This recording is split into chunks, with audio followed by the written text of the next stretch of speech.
High বন্ধুরা, তো এই যে দেখো এখন থেকে ব্লগটা শুরু করলাম। জানি না ব্লগে কিছু শেয়ার করতে পারবো কিনা। তো চলো, এখন হচ্ছে আমি তো ওই বাড়ি গেছিলাম, তো ওইখান থেকে আসার সময় এই যে পকোড়া নিয়ে আসলাম আর চার জন্য একদম পাগল লেগেছিলাম। তো আইসেই আগে চা বানিয়ে দিলাম আর আস্তে আস্তে মেয়ে হচ্ছে এই যে গোলাপিটা বানাইছিল, তো যাই ভালো হলো। আর এদিকে আমি কি পকোড়া আমি জানি না, পকোড়া নিয়ে এসে বাড়িতে এই যে আইনে বানিয়ে দেখলাম চিকেন পকোড়া। তো চলো খাই, খাই দেয়।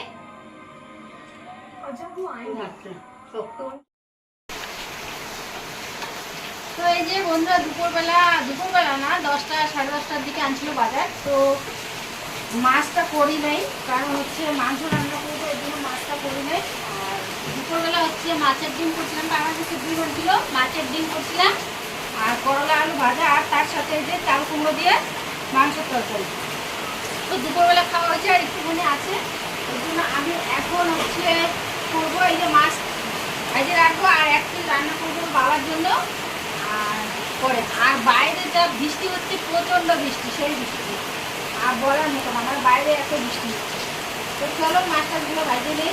আর পাঙ্গাস মাছটা সেই একদম ডাম ডুম হাঁটতে থাকে, ওই যে ঢাকা দিয়ে দিয়ে ভাজতে হবে, নাহলে তো একদম আমার কামটা শেষ করে দিবে। চলো ভাইজে নিচে দিয়ে যাকে। তো এই যে রেশন আনছিল আজকে, তো রেশনটা ঢুকে রাখার টাইম পাইনি, মানে এইসব যে ঠিক করে রাখবো সেটার টাইম পাইনি। তো যাই হোক এখন রাখতেছি, আর ব্যাগে যদি রাখি যে বলে কালকে ঠিক করে রাখবো, একদম ইঁদুরে ঘরে আর অত্যাচারে একদম শেষ করে দিবে। মানে আদা একটু একটু একটু একটু করে আদাটা কাইতে দিবে মধ্যে। এখানে 14 প্যাকেট আছে, 14 প্যাকেটের মধ্যে 7 প্যাকেট একদম কাইতে কেটে বরাবর করে দিবে। তো ভাবলাম যে চলো কাটার আগে আমি ঠিকঠাক করে রাখি, এই জন্য চলে এসলাম। তো বাড়িতে যাতে ধরবে না, এই জন্য হাঁড়িটাতে রাখবো অল্প করে। আর এই যে চালটা আছে, চালটা গ্রামের হাঁড়ি রাখবো, চালটা খুব সুন্দর দেখে খাওয়া যাবে। এই যে খুব সুন্দর চালটা,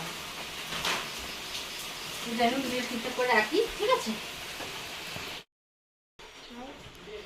লালটা তুলে এই যে এখন চলে আসলাম লুডু খেললে, একটু টাইমটা কাটি, কারণ রান্নাঘরের কাজ শেষ। মাছ ভাজলাম, 1 পিস মাছ রান্না করে খেয়ে চলে আসলাম, ওগুলো রেশন টেশন সব ঠিকঠাক করে রেখে আসলাম। তো এখন 7:30 বাজে। তো যাই হোক 8টা সাড়ে 8টা অবধি টাইমটা পাস করে আর কি, এই জন্য মেয়ের সাথে লুডো খেলতেছে একদিন। তো তোমরা খেললে পরে চলে আসো।